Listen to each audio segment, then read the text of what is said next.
What kind of engine does this car have, gas or diesel? You don't have to be a mechanic to understand which is which. Diesel cars make a sound similar to a tractor, and its exhaust smells unpleasant, though there are some people who like it, especially if you're running it on old oil, in which case it may smell like french fries. The perception that diesel engines run slower and generate a lot of black smoke is long gone. Modern diesel engines have moderate fuel consumption and higher fuel efficiency. Also, they have impressive torque at low speeds. This is great for people who are tired of turbo lag. The dynamics of the modern diesel vehicles are excellent, but at the same time, these engines demand higher quality fuel, and repairing diesel engines can get very expensive. A diesel engine doesn't differ too much from a gasoline engine in terms of overall layout, but there are a few significant differences. Let's take a look. The principal differences between these engines is how the fuel-air mixture is formed, ignited, and burned. A diesel internal combustion engine doesn't have spark plugs, so the ignition of the air-fuel mixture is caused by the compression of air in the cylinder. Unlike the gas engine, air and fuel are supplied separately. It should also be noted that practically no modern diesel engine is complete without turbocharging to improve the unit's performance. A diesel engine, like a gas engine, has a crank rod mechanism, but its compression ratio is significantly higher. Diesel engines are typically constructed with compression ratios in the range of 14:1 to 22:1. Gasoline engines have a ratio between 8:1 and 12:1. How does a diesel engine work, and how do you ignite the combustion chamber without any spark plugs? First, the air enters the cylinders. The piston moves to compress the air 16 to 25 times. This causes the air to heat up. The temperature is critical in self-igniting the fuel. The fuel is supplied to the combustion chamber under high pressure. The compressed hot air reacts and ignites, and the explosion forces the piston to move down, which in turn causes the crankshaft to rotate. Then the process repeats. This is how fuel in a diesel engine ignites without spark plugs. It doesn't have a flame that travels. By the pressure, it all ignites at the same time. That's one of the reasons they're more efficient and get better gas mileage. There are plugs in a diesel engine, but they're not spark plugs. They are called glow plugs. What do? Glow plugs heat the air inside the combustion chamber. Imagine the hot wires you see in your toaster. They look similar to that. They're metal or ceramic coils installed in a swirl chamber. When you turn on the ignition, the glow plugs heat up very quickly to 1900 degrees Fahrenheit and heat the air inside the combustion chamber. When the fuel gets injected, and then combustion process begins. Diesel engines got their name from their inventor, Rudolf Diesel, a German engineer who was born in Paris. According to one legend, Rudolf Diesel found inspiration in a cigar lighter. He placed the wick in a glass tube, which heated up slowly as the disc moved and started compressing the air trapped inside. The inventor soon understood that he compressed the air and added fuel that would result in ignition. At the time of his invention, nobody was producing special fuel for the first diesel engines. Rudolf became interested in using coal dust. The idea sounded good because Rudolf had a German patent and there was plenty of coal in Germany. But coal dust didn't work because of the high abrasives. And there was a bigger problem with the dust going into the cylinders. Rudolf switched to oil instead and caused the pistons to be driven by a flywheel. The new configuration reached 20 horsepower. And the efficiency factor was about 30%. At the time, the results were acceptable because there were no other motors like this available. It was said that the diesel engine could run continuously for more than half a month. At the beginning of the 1900s, licenses to produce diesel engines were being sold to manufacturers of ships, power plants, and water pumps. Total contracts ended up in the millions of dollars. People were realizing diesel engines were 4 times more economical. They started becoming widely used in transportation, and thus began the demise of the age of stokers who shoveled coal. This time period saw a lot of experiments around compact motors for cars, but numerous tests led to failure. It wasn't until 1924 that the first diesel-powered truck was made in Germany. History of production of diesel cars began in 1933 with Citroen's Rosalie. Shortly after, in 1936, the world saw the Mercedes-Benz 260D. It had a 2-liter engine, produced 45 horsepower, and came with a price tag of 6,800 Reichsmarks, which in today's dollars would be more than $95,000. In 1939, a diesel Hanomag Record was introduced. It had an aerodynamic body and reached a maximum speed of 95 miles an hour, which was pretty quick back in 1939.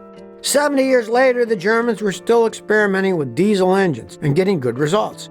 In 2006, the Audi R10 TDI became the first diesel car to win the 24-hour Le Mans race. The race car was equipped with a 5.5-liter V12 diesel engine with twin turbos. It had an output of 650 horsepower and 1,100 newton meters of torque. There are two types of diesel engines, indirect injection and direct injection diesel engines. The names can be misleading because the difference between the two isn't how fuel is injected, but where it's injected. The two engines have different combustion chamber designs. Indirect injection, or IDI, was more common in the 80s and early 90s, but it's been replaced by the more efficient direct injection. The IDI system has a pre-chamber, also called swirl chamber, above the cylinder. This is where fuel gets injected and rapidly mixes with air. Auto ignition starts there. Fuel enters the combustion chamber rapidly, mixing the fuel with air in the cylinder, and atomization is achieved. The glow plug is also located in the pre-chamber, and the shape of the pistons in an IDI tend to resemble those of a gasoline engine. The IDE has a high rate of swirl over a wide range of speeds, doesn't require as much pressure, and has less of a chance of blockage due to self-cleaning pintle injectors. The IDI, however, has higher fuel consumption due to lower thermal efficiency and a higher compression ratio required to start the engine. The other type of diesel engine is the direct injection, or DI. DI diesel engines inject fuel directly into the combustion chamber right on top of the piston.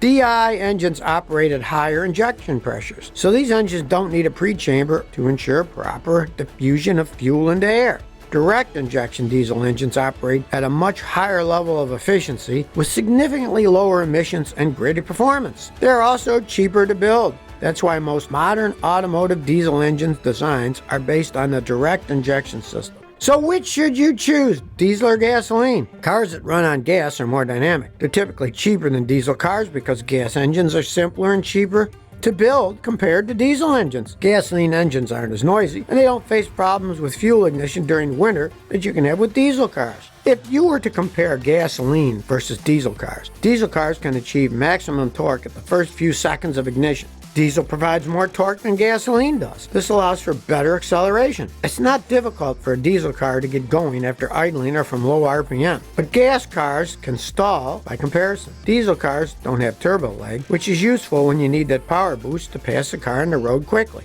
Now remember that torque and power are related. They can't have one without each other. They go hand in hand. The higher the torque, the higher the power of the engine. But torque comes into play only where there is resistance. For example, the torque of a tractor that's driven slowly along a road is constantly minimal, but its torque reaches maximum when the tractor tries to overcome an obstacle. That's when torque comes into play to boost power. It's the same idea for gasoline engines. When the road is smooth, gasoline and diesel cars run approximately the same.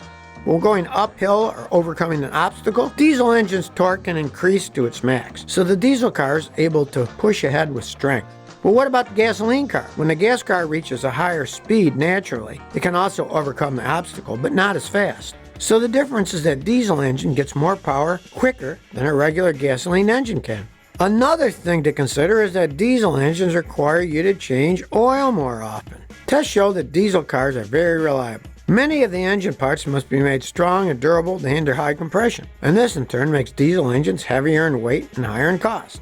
But over a long period of time, both cars can end up costing roughly the same in similar driving conditions. Wintertime can be a challenge for diesels. When overnight temperatures begin to dip down near 30 degrees Fahrenheit, time to blend in winter diesel with additives for winter. Otherwise, if you're sticking with summer diesel, it'll start getting cloudy, thicken up, and then gel in your gas tank. It's like trying to pump Jello through your injectors when that happens. For gas engines, you don't have that problem, so that's a relief.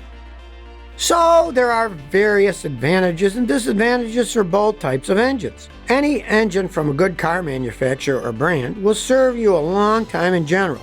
So when choosing an engine, you want to consider your driving needs and patterns. If your trips are usually in the city or suburbs, gasoline engines are the best way to go. On the other hand, if you're regularly driving long distances or driving up steep hills or elevations or carrying heavy loads, then the diesel engine is the better bet. Diesels are powerful for heavy loads. They're strong for driving on highways and long-distance drivings. Even at high speeds, diesels have lower RPM and transmission gears shift less frequently. Because of that, if you need to do long distances on the highway, the diesels are a more efficient choice. Gas engine can accelerate faster from 0 to 60, but a diesel can perform better when you're trying to pass another car, and also it can handle heavier loads than a gasoline car. If you need to tow a boat or a trailer, then definitely go for a diesel if you're doing long drives. If you want a fast sports car to drive on the weekends, then a gasoline car is fine.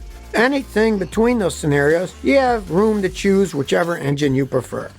That said, with more scrutiny on emissions control, something that will change the debate about diesel versus gasoline is the new era of hybrids and electric cars. So let's wait and see what the future has in store. And if you want a little glimpse into the future about diesels, they're starting to have plans to ban them in Europe, that you can't even buy them after a certain year. So it may be that the diesel engines for normal driving may be fading away slowly but surely. If you enjoyed this episode, please share the video. Thank you.